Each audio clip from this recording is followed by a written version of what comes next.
Hello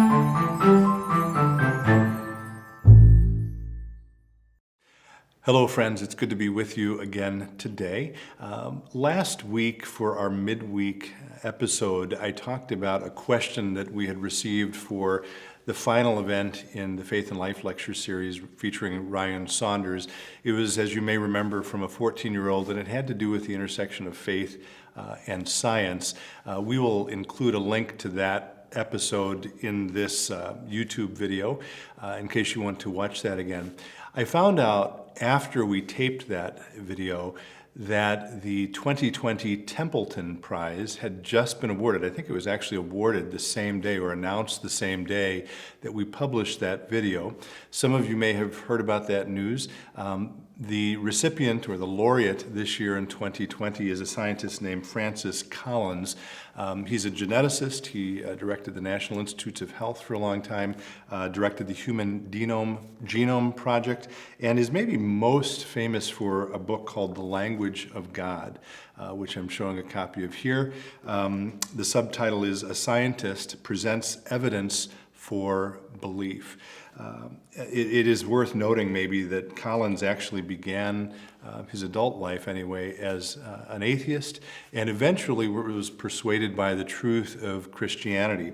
And in some of the language announcing the award, it talks about how he was receiving the award because he has advocated for the integration of faith and reason.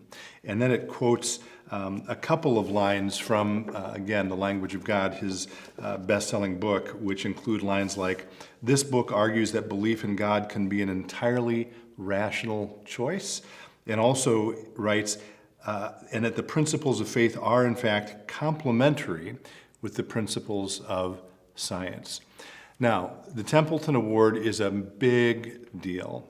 And I applaud and I celebrate and I honor the work of Collins. I'm grateful for his work.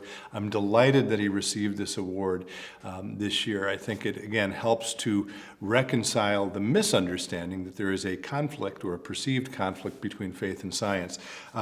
What I want to suggest today, though, very briefly, and again, we will continue to come back to this theme, is that what he's talking about, that there's an integration between faith and reason, that being a person of faith is a rational choice, goes back all the way to the beginnings of Christianity. And I will lift up two quotes from two of our towering Christian geniuses.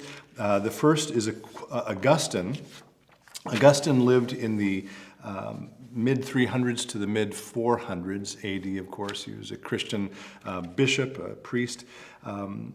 And as some people have said, his shadow looms large over all of Christianity. I don't care which tradition you're part of as a Christian. Augustine is a profoundly important theologian. Here's one of the things he wrote about what we would today call science and faith. He says, "It is a disgraceful and dangerous thing for someone to hear a Christian, presumably giving the meaning of Holy Scripture, who is also talking nonsense about the natural world. And we should take all means to prevent such an embarrassing situation in which people show up vast ignorance in a Christian and laugh it to scorn." So again, he's writing in the 300s and 400s, saying, for us as Christians, an important part of how we are going to be believed by the world around us is to the degree we take science seriously. That goes back almost 2,000 years, not quite.